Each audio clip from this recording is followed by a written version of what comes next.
Education is the most powerful weapon you can use to change the world. ये Nelson Mandela जी ने कहा है। मैं आपको एक बात और बताता हूं, ऊपर वाला आंखें तो सबको देता है, नजर किसी किसी, दिमाग सबको देता है, समझ किसी किसी को। ये जो आंखें और नजर, दिमाग और समझ का जो अंतर है, ये शिक्षा से भरता है। शिक्षा वो खिड़की है जो खोलो तो दुनिया को देखने का आपका नजरिया ही बदल जाता है। मैं कोई समाज सुधारक नहीं हूं भाई, और कोई शिक्षा पे लेक्चर नहीं दे रहा हूं। मैं अपना परिचय देता हूं, मैं आशीष कुमार वाजपेयी, और आप देख रहे हैं आशीष के रिव्यूज।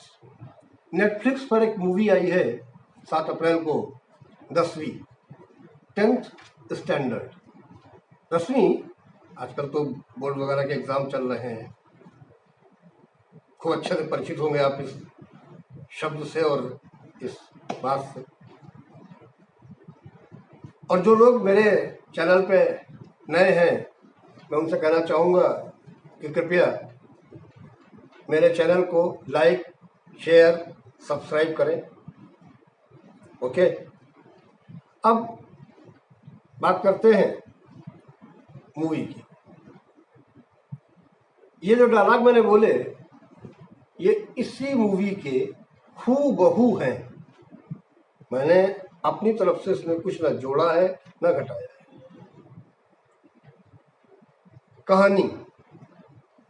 कहानी एक लाइन में अगर कही जाए, एक लाइन की स्टोरी लाइनअप है कि एक हरित प्रदेश है जहां का एक भ्रष्ट राजनेता गंगाराम चौधरी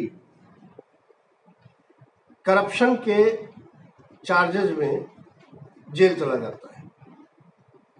जेल जाने से पहले वो अपनी वाइफ को उस प्रदेश का सीएम बना देता है, और जब वो जेल में पहुंच जाता है तो तिकड़म लगाता है बेल की। बेल उसे मिलती नहीं। अब भ्रष्ट राजनेता है, सीएम है प्रदेश का, तो कुछ ना कुछ तो सोचेगा ही। तो कामचोरी से, क्योंकि जेल में काम करना पड़ेगा, जेल की सुपरिंटेंडेंट जो है ज्योति देसवाल, वो बहुत सख्त है। तो उस काम चोरी से बचने के लिए वो एक नया पैतरा इस्तेमाल करता है कि उसको 10वीं का 10th का एग्जाम देना है और पास करना है, क्योंकि वो 8वीं पास है। जद्दोजहद चलती रहती है, और कब ये बात वो कसम उठा लेता है कि वो 10वीं पास करेगा तो ही सीएम की कुर्सी पर बैठेगा, अन्यथा नहीं। अब गंगाराम चौधरी जी 10वीं पास कर पाए, नहीं कर पाए, सीएम की कुर्सी पर पहुंचेंगे कि नहीं पहुंचेंगे, ये तो देखिए। आप मूवी देखिए और मूवी देखने के बाद मुझे कमेंट बॉक्स में बताइए। अब बात करते हैं एक्टर्स की। एक्टर्स बहुत सारे नामी गिरामी नहीं हैं।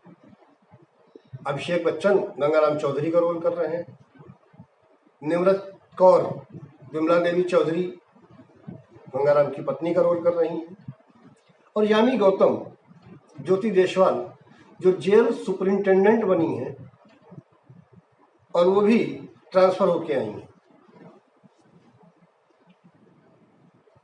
एक्टिंग बहुत नामी गिरामी एक्टर न होने के बाद भी, आप जब मूवी स्टार्ट होगी जहां से गंगाराम चौधरी अपने आप को आत्मनिर्भर बनाने के लिए प्रयास करना शुरू करेंगे, वहां से आपको कैरेक्टर्स मिलना शुरू होंगे, और ऐसे ऐसे कैरेक्टर्स जिनके साथ आप जुड़ेंगे,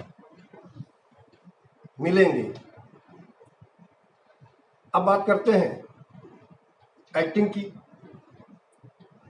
तो इन तीन को छोड़ दिया जाए तो सब छोटे छोटे कलाकार हैं, कहीं टीवी सीरियल्स में, सीरीज में, क्राइम पेट्रोल टाइप में सभी थे, लेकिन सबने अपने आप को बांध रखा है एक दूसरे से। केमिस्ट्री, अगर केमिस्ट्री की बात करें तो अभिषेक बच्चन और यामी गौतम दोनों के कई लाजवाब सीन हैं जिन्हें आप न भूलेंगे और न वो भूले पाएंगे। गाने भी अच्छे हैं, ठीक ठाक हैं, बढ़िया हैं, जिस कलेवर की मूवी है उसी कलेवर का गाने। लेकिन एक सबसे बड़ी चीज जो है वो ये है कि जिस आदमी के ऊपर, अभिषेक बच्चन की बात कर रहा हूं मैं, एक ठप्पा सा लगा हुआ है उस पर कि वो अपने बाप के शैडो से ही बाहर नहीं निकल पाता है।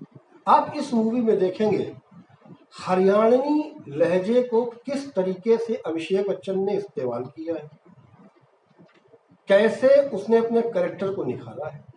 और सच कहें तो ये पूरी की पूरी मूवी अभिषेक बच्चन के इर्द गिर्द ही घूमती है और लाजवाब एक्टिंग की है।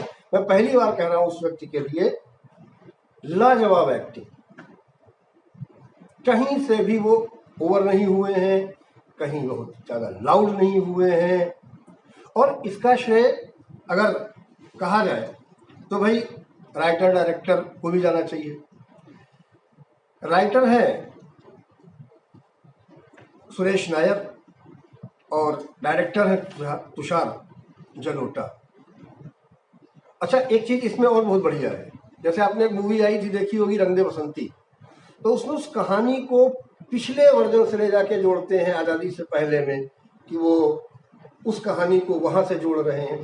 सेम कुछ ऐसा ही किया यहाँ पर भी है कि गंगाराम चौधरी जब इतिहास पढ़ रहे होते हैं तो वो गांधी जी से भी मिलते हैं, सुभाष चंद्र बोस से भी मिलते हैं, भगत सिंह से भी मिलते हैं, और सबसे पहला जो सीन उनका है वो लाला लाजपत राय के साथ है,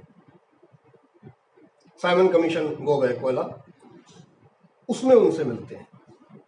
तो ये सारा सब कुछ नए तरीके से पेश करने की कोशिश की है डायरेक्टर ने। राइटर डायरेक्टर दोनों को भाई सल्यूट है, बहुत बढ़िया। एक लाइन की स्टोरी को इतना लंबा ले जाने का श्रेय पूर्णतया डायरेक्टर को है। और मैं इस मूवी को 10 में से 8.5 स्टार देता हूँ, क्योंकि इधर 2022 में बॉलीवुड की किसी भी मूवी ने इतना इम्प्रेस नहीं किया था। साउथ इंडिया की तो बहुत बढ़िया बढ़िया सी देखी मैंने, लेकिन ये गजब, नेटफ्लिक्स का ये प्रयास, तुषार जलोटा की मेहनत, सुरेश नायर की मेहनत, अभिषेक बच्चन, यामी गौतम, निम्रत कौर ठीक ठाक लगी हैं, कोई बहुत इंप्रेसिव रोल मैं उनका नहीं कह सकता हूं। और वन टाइम वॉच नहीं कहूंगा, वन टाइम वॉच नहीं कहूंगा, बिल्कुल नहीं कहूंगा वन टाइम वॉच। आप इसे एक से ज्यादा बार भी देख सकते हैं। OTT पर है तो कहीं जगह पर अगर आपको नहीं समझ में आता है या कोई चीज अटक रही है तो आप पलट कर फिर पीछे जाके फिर उसको देख सकते हैं। देखिए और देखकर कमेंट बॉक्स में मुझे बताइए कि आपको कैसी लगी। मिलते हैं आपसे अगले वीडियो में, तब तक के लिए जय हिंद, जय भारत।